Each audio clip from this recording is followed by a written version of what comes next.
Hi friends, good evening. மதிய லஞ்சுக்கு அப்புறம் ஒரு சின்னதாக ரெஸ்ட் எடுத்தாச்சுங்க. என்ன லஞ்ச் அப்படின்னு பார்த்தீங்கன்னா, பச்சை பட்டாணி, உருளைக்கிழங்கு, முருங்கைக்காய் இதெல்லாம் போட்டு குருமா குழம்பு வச்சேன். கொஞ்சமாக தான் வைக்கிறேன், அப்பயுமே எதுனா மீந்து போயிடுது. ஒரு கிளாஸ் தான், சின்ன கிளாஸில் ஒரு கிளாஸ் தான் சாதம் வச்சேன், அதுவும் மீந்துட்டு. பீட்ரூட் பொரியல் பண்ணியிருந்தேன், அப்புறம் எக்கு பாயில் பண்ணி சாப்பிட்டாச்சு. அப்படியே இதெல்லாம் எடுத்து ஓரமாக எடுத்து வச்சுட்டு, சரி மாவு போட்டு விட்டுறலாம் அப்படின்னு சொல்லிட்டு மதியமே பாத்திரம்லாம் தேய்ச்சி வச்சுட்டு தான் கொஞ்சம் ரெஸ்ட் எடுத்தேன். சரி மாவு போட்டு விட்டுறலான்ட்டு உளுந்து மாவு ஃபஸ்ட்டு போட்டுடலான்னு உளுந்தை போட்டு விட்டேன். அது கிரைண்டர் ஓடிட்டுருக்கு. அந்த கேப்பில் நம்ம எதுனா ஒரு ஸ்வீட் பண்ணலாம், ஸ்நாக்ஸும் இல்லை.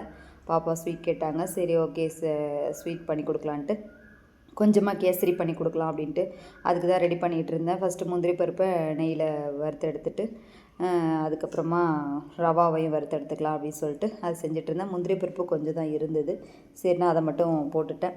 கேசரி பவுட்ரு பார்த்திங்கனாக்கா க்ரீன் கலரு எடுத்துட்டேன்.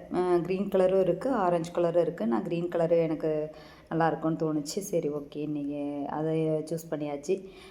அது பார்த்திங்கன்னா ஃபுட் கலர் மேக்ஸிமம் வந்து எந்த ஃபுட்லேயும் அதிகமாக சேர்க்குறது கிடையாது. கேசரியில் ஃபுட் கலர் சேர்த்தா தானே கேசரி. ஸோ அதனால் கொஞ்சம் அதில் மிக்ஸ் பண்ணுற மாதிரி தான் இருக்குது.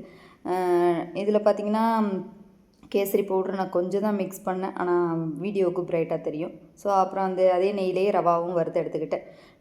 ரவா வந்து பார்த்திங்கன்னா நெய்யில் வறுத்து எடுத்துட்டோம் அப்படின்னா உதிரி உதிரியாக இருக்கும். ஸோ கேசரி நல்லா ஒன்றோட ஒன்று ஒட்டாமல் சாப்பிட்றதுக்கு நல்லாயிருக்கும். ரவா பார்த்திங்கன்னா நாகா ரவா பெஸ்ட்டுங்க. நான் வந்து நாகா ரவா தான் வாங்குவேன். குவாலிட்டி நம்பர் 1, குவான்டிட்டியும் பார்த்திங்கனாக்கா அதிகமாகவே இருக்கும். அதாவது நம்ம செய்கிற உணவு செஞ்சதுக்கப்புறம் சொல்கிறேன். உப்புமாவும் சரி, கேசரியும் சரி, நாகா ரவா தான்.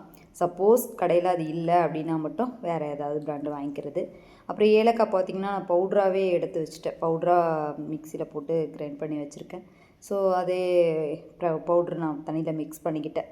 ஒரு 2.5 கிளாஸ் அளவுக்கு தண்ணி எடுத்துக்கிட்டேன். ஏன்னா நாகா ரவா பார்த்திங்கன்னா தண்ணி நல்லாவே இழுக்கும். ஸோ அதனால் 2.5 கிளாஸ் அளவுக்கு எடுத்துகிட்டு அதுக்கப்புறம் அதில் கேசரி பவுட்ரு, அதுக்கப்புறம் பார்த்திங்கனாக்கா கொஞ்சமாக நம்ம ஸ்வீட் வந்து தூக்கி கொடுக்குறதுக்கு லைட்டாக சால்ட்டு சேர்த்துக்கணும்.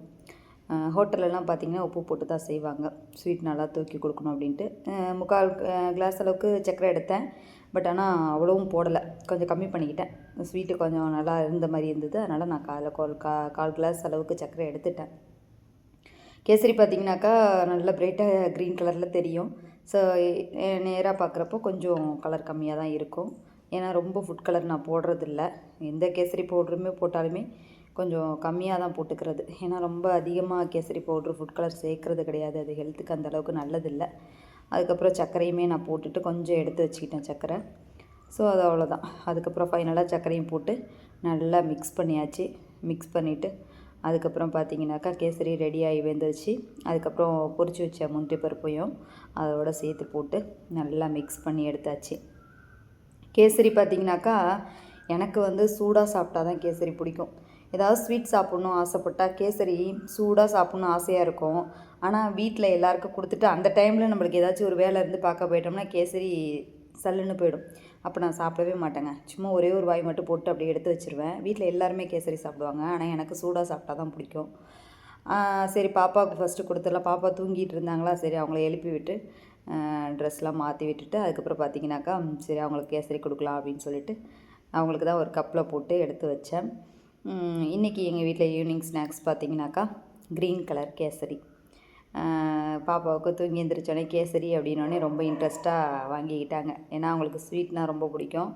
அதனால் அவங்களும் அப்படியே சிரித்த முகத்தோட தூக்க கலக்கத்தோடு தான் உட்காந்துருந்தாங்க. கேசரியை பார்த்தோன்னே ரொம்ப ஸ்மைல் பண்ணிவிட்டு அப்படியே அழகாக வாங்கி சாப்பிட ஆரம்பிச்சிட்டாங்க. சரி சூடாக இருக்குமோன்ட்டு நான் ஃபஸ்ட்டு கொஞ்சமாக எடுத்து கொடுத்தேன். வாய் சுட்டுற போதும்னு நினச்சேன், அது கொஞ்சம் ஆறி தான் இருந்தது. ஓகே அப்படின்னு சொன்னாங்க. சரிம்மா ஓகேம்மா நீ சாப்பிடுமா அப்படின்னு சொல்லிட்டு அதுக்கப்புறம் வேலை கண்டினியூ பண்ண போயாச்சு. ஓகே.